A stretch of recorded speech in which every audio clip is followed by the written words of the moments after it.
Hey there, YouTube. So, in spite of the backlash, I've been continuing to study Brian Austin Lambert 33's model because I super dig his model. And if you back it up with that Mr. Too Tough Two's information on, oh shit, I should have made notes.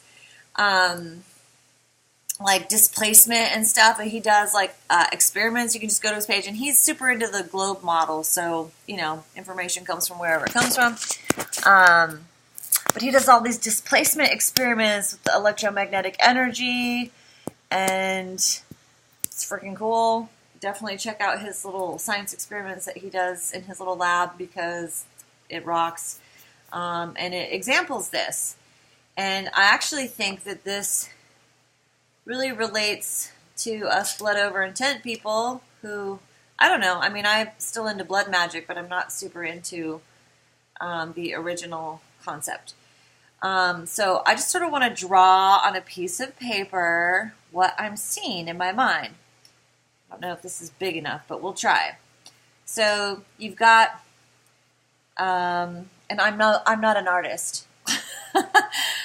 So you've got like the flat earth plane, right? Okay, there's the plane we live on. And then you've got the ice dome over the top. Is the dome of ice, which I do think it's ice. And then you've got, oh wow, I drew that really bad. Well, it doesn't really matter, does it? You've got sort of the bowl that we sit in there that contains all the water and all the prior civilizations and so forth. And then I rather think that, and obviously this is rudimentary, that it does sit on a foundation of some sort. Okay? Then the next thing would be, and look at this. This is actually kind of funny because you've got your flat Earth, right? You've got a globe, and you have a hollow Earth. So in this model that I'm drawing, all of them are true. And obviously, if you just point at something and say, oh, we're living on a globe, and the way they present it, that's not true. But there is a globe there. There is a hollow inner Earth there, and there is a flat Earth plane. So, just saying. And then so then you have the electromagnetic energy. And I'm just going to draw, it like this. Okay. And, I think comes out here as well. So you got the electromagnetic energy that runs through our little system there. Look up the Vajra. The Vajra. So, and then, and then out here, you have a light construct. We live in a light construct. It's a vibratory construct, right? So we're in a light, he calls it like a plasma tube, but it's light, right? It's vibration. That's what we are here in this particular one. And then you have the energy currently going this way. And so when the energy's coming down this way and the light's coming in this way, you've got the light coming into the top, right? It's coming down, and it focals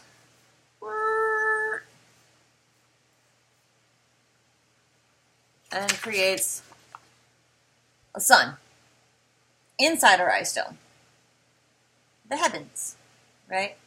With stars. That moon, that oh so mysterious moon.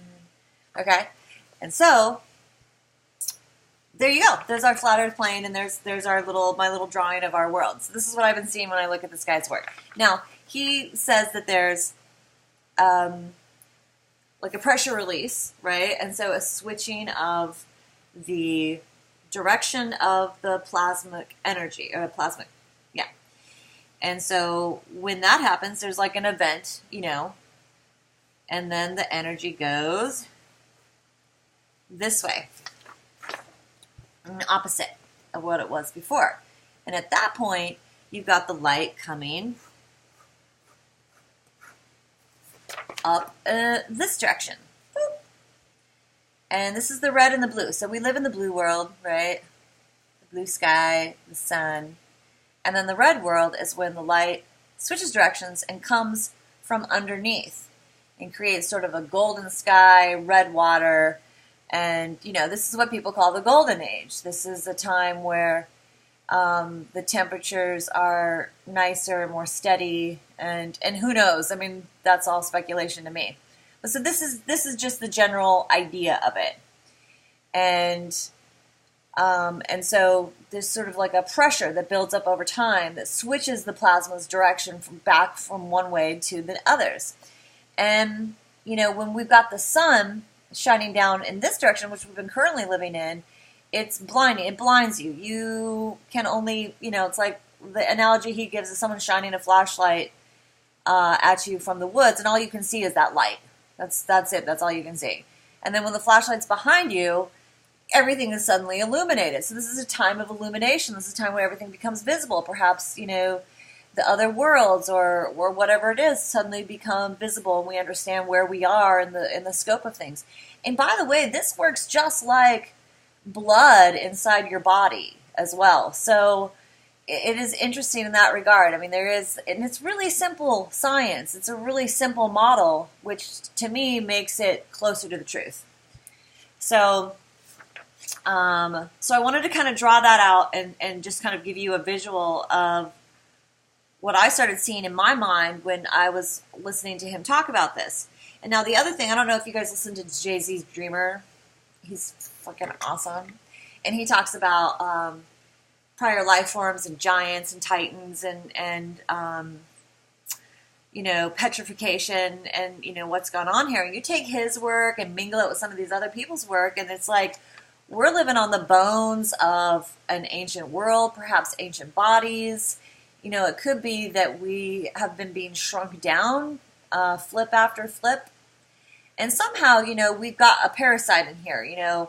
There's like the Atlantean legends that they did a rip in something, or tear in something. I think that's maybe how they could have gotten into this space.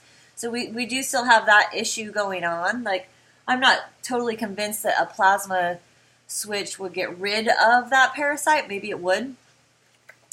Who knows? But I do think that, when you did Blood Over Intent, that you were calling this event. I don't think there's a going through a portal to another form of duality. I think this is closer to the truth. And I'm not saying this, whatever, it's 100% true. But I am saying this makes more sense to me. That this is our world. This is our world. And the light can come in this way, or the light can come in this way, and the light changes everything. The light changes absolutely everything. So, and I liked the quote, the eyes cannot see what the mind doesn't know. And so we're all guessing at all of this stuff. That's why I was saying in a prior video, like, really go out and research other people's work, because you start putting the pieces of other people's work together, and you start coming up with something that's pretty viable. Now, I like this guy's work. And I think that when you do blood magic, you're calling in the plasma event. I'm pretty convinced of that right now. So go ahead and do Blood Over Intent. It's fine. I mean, I don't think that I think a lot of the stuff that like Quasi said around it and stuff is kind of asinine at this point. But I think that we're all calling this event. I think we're all calling for this switchover. And, if you want to get into Brian's work and consider what he has to say about surviving that or what he thinks will happen, that's up to you. I'm not saying one way or the other, but I am saying that this model makes sense to me. This feels right, and it scientifically simply works in a very cool way. I mean, I think this is awesome. Last night I had a dream that, that story when Jesus is born in the Bible and this bright star appears in the sky. I mean, a lot of this stuff I think is referencing these switchovers, and suddenly we go to having this big sun in the sky to this other reality. So it's interesting to look at. I don't care if you think that this is stupid or whatever. I think this rocks. I think this model is awesome, and I think that Brian Austin Lambert 33's work is very cool work. I've never really subscribed completely to anything anybody has to say 100% because I'm my own individual person on my own journey with this, as are you. But I mean, I had to share how this appeared in my mind. And I know it's a really bad drawing, and maybe it looks better to me than it does to you, but that's kind of how I'm seeing it. I went to this concert the other night with this really favorite band that I love, and so many of their lyrics, whether they know it or not, are calling in this event. And once I kind of got hip to the plasma physics and this other model of the flat Earth, I started hearing more and more of it everywhere and started dreaming about it. So to me, this is a big step in the right direction.